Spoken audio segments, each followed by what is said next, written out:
প্রিয় অংশগ্রহণকারী, স্বাগতম। আমরা আগের লেসনে 5টি বিষয়ের 5টি পাঠ উপস্থাপনা দেখেছি। আমাদের সম্মানিত শিক্ষকবৃন্দ ক্লাসগুলোকে প্রাণবন্ত করতে এবং সকল শিক্ষার্থীর কার্যকর শিক্ষণ নিশ্চিত করতে চেষ্টা করছেন। এখানে একটি বিষয় লক্ষণীয় যে প্রত্যেক শিক্ষকই তার ক্লাস উপস্থাপনার জন্য ডিজিটাল কন্টেন্ট ব্যবহার করেছেন। এতে নির্ধারিত বিষয়বস্তুর ধারণা গঠন যেমন সহজ হয়েছে, তেমনি সকল শিক্ষার্থীর অংশগ্রহণও সম্ভব হয়েছে। প্রিয় দর্শক, আমরা ডিজিটাল কন্টেন্টগুলোর দিকে লক্ষ্য করলে দেখতে পাব এই সকল কন্টেন্ট বিভিন্ন প্রকার দক্ষতার সংমিশ্রণে গঠিত। আইসিটি ইন এডুকেশন বিষয়ক এই প্রশিক্ষণের অন্যতম লক্ষ্য ও উদ্দেশ্য হচ্ছে শিক্ষকদের শ্রেণীকক্ষে ব্যবহার উপযোগী ডিজিটাল কন্টেন্ট তৈরিতে সক্ষম করে তোলা এবং এই জন্য প্রয়োজনীয় দক্ষতা অর্জনে সহায়তা করা। আসুন এই সাব মডিউলে আমরা ডিজিটাল কন্টেন্ট তৈরির প্রয়োজনীয় দক্ষতাগুলো কি তা চিহ্নিত করার চেষ্টা করি। ডিজিটাল কন্টেন্টের বিভিন্ন ধরন বা রকম হতে পারে, যেমন ছবিতে বাংলাদেশের ঐতিহাসিক স্থান ও নিদর্শনগুলোর সাথে শিক্ষার্থীদের পরিচিত করানো, ভিডিও কিংবা অ্যানিমেশনের সাহায্যে পৃথিবীর আবর্তন ব্যাখ্যা করা, অথবা অডিও শুনে শুদ্ধ উচ্চারণে আমাদের জাতীয় সঙ্গীত শেখা ইত্যাদি। অর্থাৎ ছবি, ভিডিও, অডিও কিংবা অ্যানিমেশন প্রতিটি এক একটি ডিজিটাল কন্টেন্ট। প্রিয় অংশগ্রহণকারী, এই ডিজিটাল কন্টেন্টগুলো ব্যবহার করে একজন শিক্ষক পাঠদান করতে পারেন, তবে এগুলো সুন্দরভাবে গুছিয়ে উপস্থাপনের জন্য শুধুমাত্র একটি দুটি ছবি বা ভিডিও যথেষ্ট নয়। এর সাথে আবশ্যিকভাবে কিছু টেক্সট যুক্ত করতে হয়, টেবিল, চার্ট ইত্যাদি বানিয়ে ব্রেইনস্টর্মিং বা দলে কাজ দিতে হয়, কিংবা কোনো আকৃতি তৈরি করে অ্যানিমেট করে দেখাতে হতে পারে। তাই সামগ্রিকভাবে গুছিয়ে ক্লাসে প্রেজেন্ট করার জন্য দরকার একটি প্রেজেন্টেশন সফটওয়্যার। এই জন্য এই কোর্সে একটি ডিজিটাল কন্টেন্ট তৈরির জন্য মাইক্রোসফট পাওয়ার পয়েন্ট ব্যবহারের দক্ষতা তৈরিতে সর্বাধিক গুরুত্ব দেওয়া হয়েছে। প্রিয় অংশগ্রহণকারী, পরবর্তী মডিউলের শুরুতেই আমরা আলোচনা করব পাওয়ার পয়েন্টের ইন্টারফেস পরিচিতি সম্পর্কে।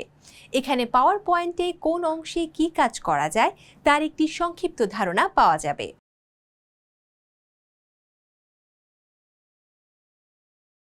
আমাদের ডিজিটাল কন্টেন্টগুলোতে আবশ্যিকভাবেই অনেক টেক্সট থাকে।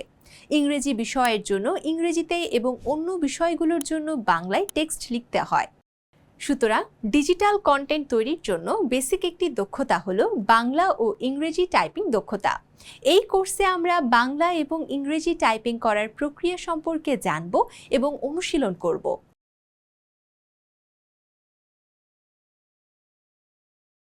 প্রিয় অংশগ্রহণকারী, আসুন আমরা ইংরেজি ক্লাসে ব্যবহার করা ডিজিটাল কন্টেন্টের কিছু অংশ দেখি। What can you see in the screen?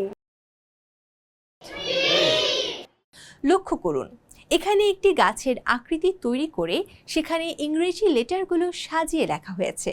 আবার এই অংশে স্পিচ বাবল দেখিয়ে কিছু শব্দের উচ্চারণ শেখানো হচ্ছে। অনেক সময় ডিজাইনের জন্য টেক্সটগুলোকে কোনো একটি বক্স বা অন্য কোনো আকৃতির মাঝে লেখা হয়েছে। এ সকল আকৃতিকে শেপ বলে। সুতরাং পাওয়ার পয়েন্টে শেপ ইনসার্ট এবং কাস্টমাইজ বা এডিটিং করা ডিজিটাল কন্টেন্ট তৈরির অন্যতম একটি দক্ষতা। আসুন এবার বিজ্ঞানের ডিজিটাল কন্টেন্টের কিছু অংশ দেখি। তোমরা এদিকে তাকাও যে তোমরা যে বলেছো এবং দেখেছো লিখেছো সেগুলো ঠিক আছে কিনা, উত্তরগুলো একটু আমরা মিলিয়ে দেখি। এখানে আবহাওয়ার উপাদানগুলো টেবিল আকারে দেখানো হয়েছে। এভাবে প্রাথমিকের বইগুলোতে অনেক জায়গায় আমরা টেবিলের ব্যবহার দেখতে পাই। তাই পাওয়ার পয়েন্টে টেবিল তৈরি করতে পারা ডিজিটাল কন্টেন্ট তৈরির জন্য প্রয়োজনীয় একটি দক্ষতা।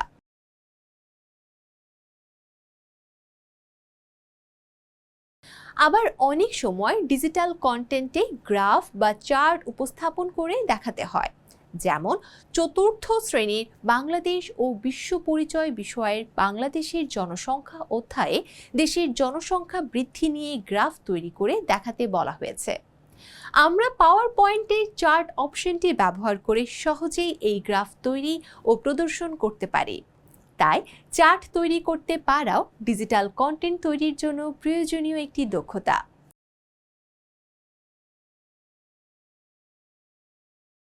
প্রিয় অংশগ্রহণকারী, বাংলাদেশ ও বিশ্ব পরিচয় বিষয়ের ডিজিটাল কন্টেন্টের এই অংশে লক্ষ্য করুন কিছু সুন্দর শেপ এবং অ্যারো ইউজ করে রপ্তানিযোগ্য পণ্য দেখানো হয়েছে।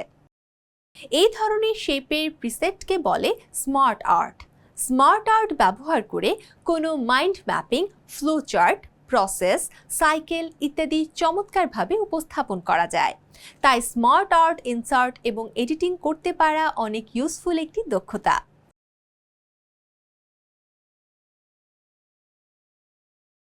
প্রিয় অংশগ্রহণকারী, মাল্টিমিডিয়া ব্যবহার করে ক্লাস নেওয়ার ক্ষেত্রে সবচাইতে বেশি যে আইটেমটি দরকার হয় তা হলো ছবি বা ইমেজ। যে কোনো বিষয়বস্তু সম্পর্কে সংশ্লিষ্ট ছবি দ্বারা খুব সহজেই ধারণা প্রদান করা যায় এবং ছবি শিক্ষার্থীদের বিমূর্ত ধারণা ও বাস্তব অভিজ্ঞতার মধ্যে সংযোগ ঘটায়। যেমন বাংলা বিষয়ের ডিজিটাল কন্টেন্টটিতে প্রথম শ্রেণীর শিক্ষার্থীদের বর্ণ শব্দ শেখার ক্ষেত্রে শব্দের সাথে মিল রেখে ছবি দেখানো হয়েছে।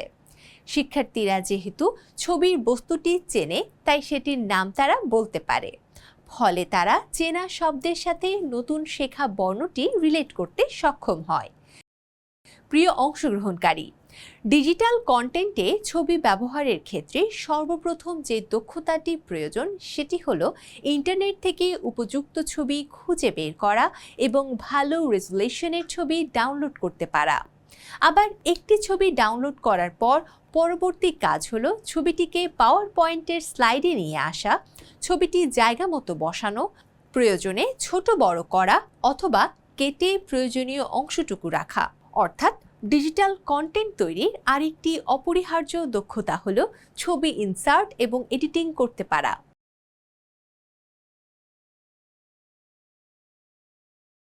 প্রিয় অংশগ্রহণকারী, আমরা নিশ্চয়ই বিজ্ঞান ক্লাসে লক্ষ্য করেছি যে শিক্ষার্থীদের আবহাওয়ার পূর্বাভাস সম্পর্কিত একটি ভিডিও দেখানো হয়েছিল।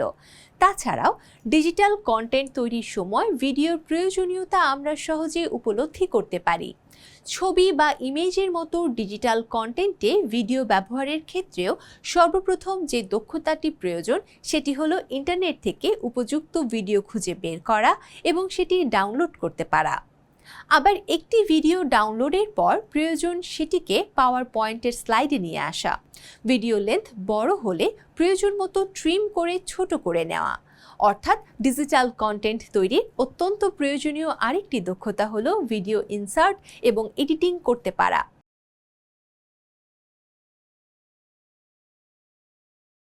প্রিয় অংশগ্রহণকারী, আপনারা নিশ্চয়ই লক্ষ্য করেছেন ক্লাসগুলোতে যে ডিজিটাল কন্টেন্টগুলো ব্যবহার করা হয়েছে সেখানে টেক্সট, শেপ বা ইমেজ যা কিছু দেখানো হয়েছে সেগুলো স্ট্যাটিক নয়, বরং সময়ের সাথে অ্যাপেয়ার হচ্ছে বা এক জায়গা থেকে আরেক জায়গায় সরে যাচ্ছে।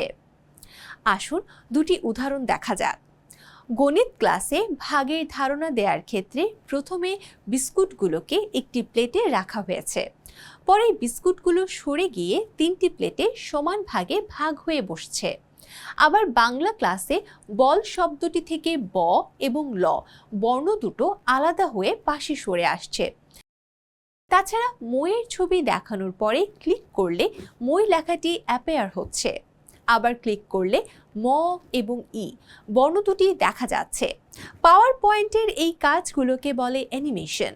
এর মাধ্যমে যে কোনো আইটেমকে অ্যাপেয়ার করা, এক্সিট দেয়া বা মুছে দেয়া, এমফাসিস দেয়া এবং মুভ করে দেখানো সম্ভব। পাওয়ার পয়েন্টে অ্যানিমেশন দিতে পারা ডিজিটাল কন্টেন্ট তৈরির জন্য অত্যন্ত গুরুত্বপূর্ণ এবং অপরিহার্য একটি দক্ষতা। এই অনলাইন কোর্সটিতে আমরা অ্যানিমেশনের শুধুমাত্র এন্ট্রেন্স অংশটুকু আলোচনা করেছি। অন্যান্য অ্যানিমেশন এর ডিটেল আলোচনা এবং অনুশীলন ফেস টু ফেস প্রশিক্ষণে করা হবে।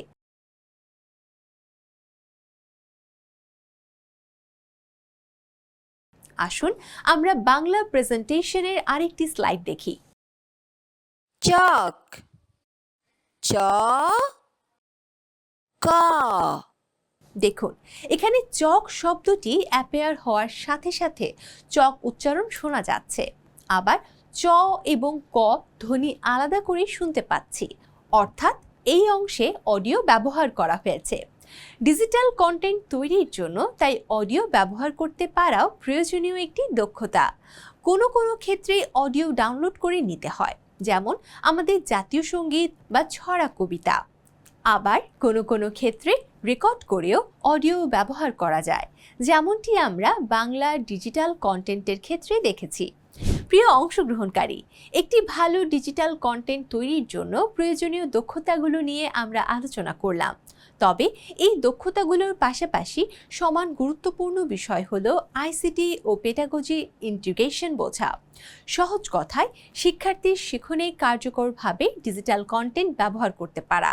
যেমন বিজ্ঞানের একটি পরীক্ষণ যেটা শিক্ষার্থীদের হাতে কলমে করার কথা, সেটি শুধুমাত্র ভিডিও আকারে দেখালে আসলে খুব বেশি কার্যকর হবে না। তেমনি ডিজিটাল কন্টেন্ট ব্যবহার করে পাঠদান করতে গিয়ে শিশুর দলগত কাজ বা সামাজিক মিথস্ক্রিয়ার সুযোগ যেন সংকুচিত না হয়, সেদিকেও লক্ষ্য রাখা জরুরি। এই কোর্সে 3.3 ও 3.4 সাব মডিউলে এই বিষয়টি আলোচনা করা হয়েছে। প্রিয় অংশগ্রহণকারী, প্রত্যাশা করছি এই প্রশিক্ষণের অনলাইন এবং ফেস টু ফেস উভয় অংশ থেকে আমরা ডিজিটাল কন্টেন্ট তৈরির প্রয়োজনীয় দক্ষতাগুলো অর্জন করতে পারব।